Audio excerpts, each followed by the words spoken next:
Allah merahmati seorang suami, aiqadha ahlahu, yang membangunkan istrinya, turun rahmat Allah. Kalau dengan makin ngaji makin takut sama Allah, teruskan. Kalau dengan makin ngaji makin semangat sholat, teruskan. Kalau makin ngaji makin semangat cari rezeki, teruskan. Kalau nggak ada gunanya amal banyak kalau tidak husnul khatimah. Ibu tengok jam 6.50 belum juga dia sholat subuh, bisikkan ke telinganya, la ilaha illallah. Apanya kau? Aku masih hidup.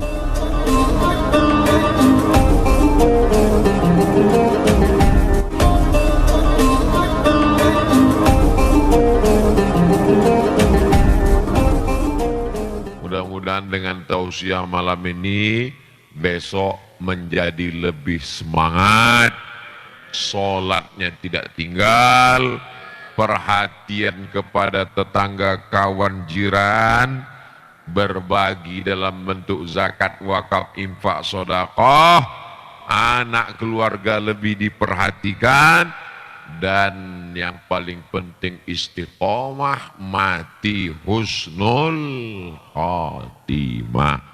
Saling mengingatkan, suami mengingatkan istri, istri mengingatkan suami, diawali dari malam ini, membangunkan sholat tahajud, membangunkan sholat subuh, ambil air, percikan, bangun!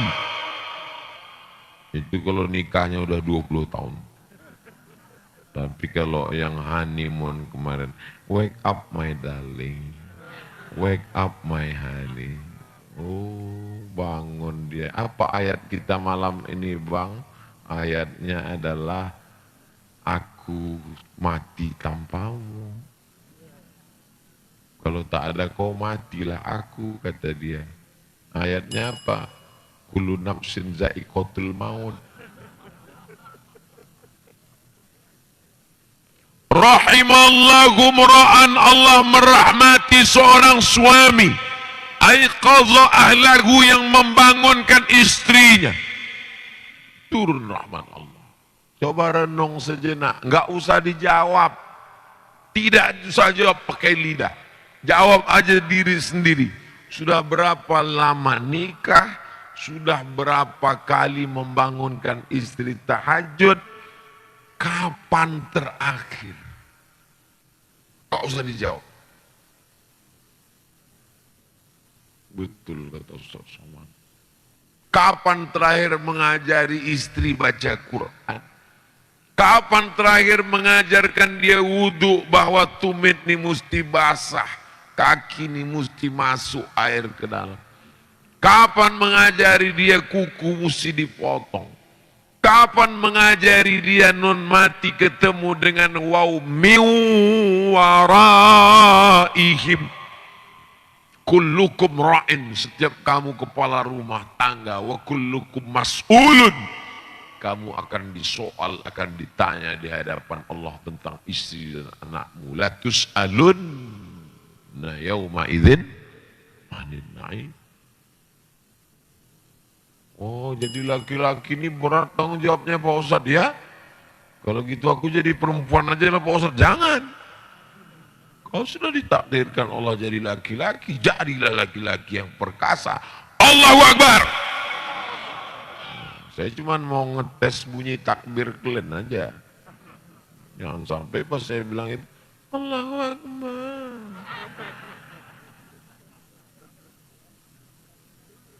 Jadilah laki-laki yang gagah perkasa. Jadilah laki-laki yang siap dijadikan kepala rumah tangga. Jadilah laki-laki yang bertanggung jawab. Jadilah laki-laki yang takut kepada Allah Subhanahu wa ta'ala. Kalau dengan makin ngaji makin takut sama Allah, teruskan. Kalau dengan makin ngaji makin semangat sholat, teruskan. Kalau makin ngaji makin semangat cari rezeki, teruskan. Kalau makin ngaji makin hilang rasa gundah gulana, khawatir tak dapat rezeki, khawatir tidak makan, khawatir ketakutan, sampai tidak sholat, teruskan.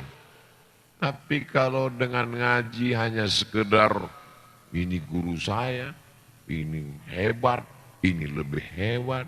Kau ngaji sama siapa? Aku ngaji sama Ustadz Somad. Ustadz Somad itu Ustadz ahli subhat. Ustadz Somad itu Ustadz tak betul. Apa kita mengejek-ejek orang? Saya tak pernah mengajarkan untuk mengejek Ustadz. Tidak pernah satu nama pun saya ejek. Tak pernah. Carilah. Ada video saya mengejek-ngejek Ustadz. Enggak ada. Menyebut partai enggak ada. Menyebut nama orang politik enggak ada. Menyebut siapapun tak pernah. Makanya susah orang kalau nyari kesalahan saya. Carilah, capek kalian. Carilah, kalau kalian mau cari kesalahan saya, dengar 24 jam kalian digaji, ku kasih kau gaji 50 juta, cari kesalahan Abdul Somad. Kau hanya akan mendapatkan hidayah. Allah membukakan pintu hidayah. Karena saya tidak pernah mencaci maki sumpah serapah. Ini banyak Ustaz cerita sumpah serapah. Yang ku sumpah serapah itu siapa? Orang mabuk, minum khamar, berzina, bencong.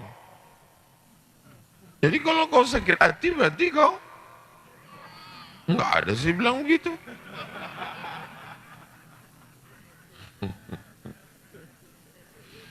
Alhamdulillah. Pertemuan kita malam ini pertemuan yang diridhai Allah SWT. Karena masuk dalam kategori wa tawasau bil haq wa tawasau bis sabr.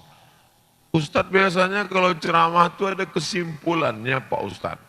Malam ini yang akan saya sampaikan adalah 5 poin. Kenapa di Masjid Darus Saadah ini tak ada? Karena orang yang bahagia itu bisa menyimpulkan sendiri. Jadi kalau kami tak bisa nyimpulkan, berarti kalian masih sengsara. Jadi ceramah malam ini isinya adalah semangat mengisi kemerdekaan, semangat mencari harta untuk bangun masjid, semangat menyambung tali silaturahim, semangat sebagai kepala rumah tangga, semangat sebagai hamba Allah. Pada akhirnya kita diakui di dunia sebagai hamba Allah, di akhirat sebagai hamba Allah. Bersama kita di Masjid Darus Saadah, bersama di surga Raudatul Jannah, bersama Rasulullah Sallallahu Alaihi Wasallam. Kita tidak pernah berpisah karena kita selalu bersama dalam doa. Maukah Bapak Ibu mendoakan Ustadz Abdul Somad? Doanya gak usah panjang-panjang. Matikan Ustadz Somad dalam husnul khatimah. Enggak ada gunanya amal banyak kalau tidak husnul khatimah. Ibu, kasih tahu Bapak. Tapi Pak Ustadz kami enggak bisa ceramah. Share aja ceramah Ustadz Somad. Tak ada paket Pak Ustadz. Aduh payahlah kalau gitu. Saya menasihati suami saya sholat bang. Saya takut Pak Ustadz dia marah. Ngajak dia supaya bersedekah. Saya takut kurang uang belanja Pak Ustadz. Bisikkan aja ke telinganya. La ilaha illallah. Kapan Pak Ustadz? Besok pagi kalau dia tak sholat subuh. Tengok jam 6.50. Belum juga dia sholat subuh, bisikkan ke telinganya. La ilaha illallah. Apanya kau? Aku masih hidup. Kukira pesan Ustadz Somad bang. Kukira kau udah sakratul maut. Itulah yang dapat saya sampaikan pada malam hari ini. Mudah-mudahan bermanfaat buat yang menyampaikan. Bermanfaat buat kita semua. Akhirnya saya ucapkan Dirgahayu Republik Indonesia yang ke-78. Semoga kita tetap semangat dunia, semangat akhirat. Siap jaga NKRI? Siap jaga Masjid Darus Saadah? Siap jaga persatuan? takbir. Saya pula yang terkejut. Terima kasih atas segala perhatian. Saya tutup dengan sebaik pantun penutup. Menangkap puyuh di Bukit Selasih. Thank you dan terima kasih. Aku qouli hadza astaghfirullah li wa lakum. Wassalamualaikum warahmatullahi wabarakatuh.